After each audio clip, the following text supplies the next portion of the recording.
আমাকে সবাই এভাবে পরিচয় দেয় যে ঘুম পারভেজের মেয়েটা রিধি। আমি শুধু আমার বাবাকে ফেরত চাই, আর কিছু চাই না। তাও আমাদের অনেক কষ্ট করে আমার আম্মু মানুষ করতেছে।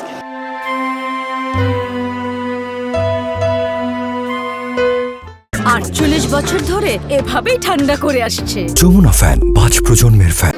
বাবাকে যখন আমি স্কুলে যাই, সবাই বাবার সাথে পরীক্ষা দিতে যায়, ওই সময় আমার অনেক ইচ্ছে করে আমার বাবার সাথে স্কুলে যেতে, পরীক্ষা দিতে। আমার বাবার হাতটা ধরতে ইচ্ছে করে। কোনো ঈদ অনুষ্ঠান এগুলোতে আমার বাবার সাথে আমার থাকতে ইচ্ছে করে। আমার ভাই তো আমার বাবাকে দেখেই নেই। যখন আম্মুকে জিজ্ঞাসা করে যে আম্মু বাবা কই, আমার আম্মু শুধু কান্না করে, কোনো কিছু বলতে পারে না।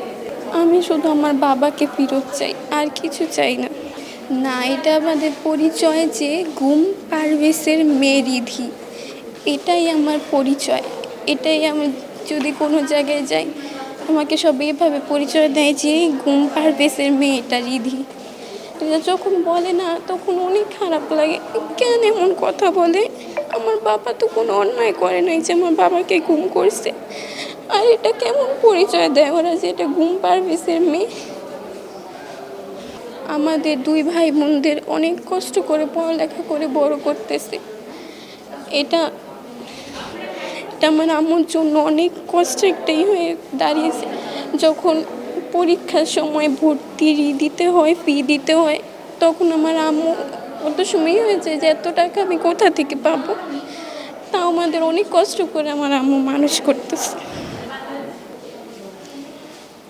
বড় হয়ে আমার বাবাকে যে এমন করছে, এটা আমি বিচার চাব। কেন আমার বাবাকে এইভাবে গুম করা হয়েছিল? আমার বাবা তো কোনো অন্যায় করেনি। আমার বাবা তো কোনো কিছু করেনি। আমার বাবা শুধু একটা দল করতো। এটার জন্য কেন আমার বাবাকে গুম করা হয়েছে? সবাই যখন জোয়ারে গা ভাসায়, কেউ কেউ শির দাঁড়া সোজা করে ঘুরে দাঁড়ায়।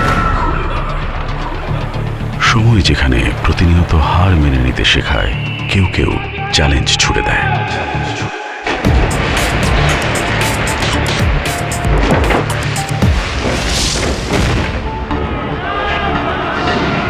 পক্ষপাতের ভিড়ে আজ থেকে কোনো পক্ষ নয়, খবর হবে নিরপেক্ষ।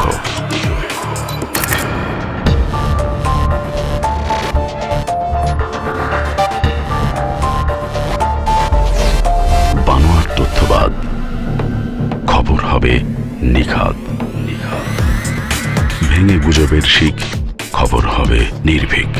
এলো মুক্ত চিন্তার স্বাধীন দৈনিক খবরের কাগজ। এখন খবর হবে নিখাদ, নির্ভীক, নিরপেক্ষ।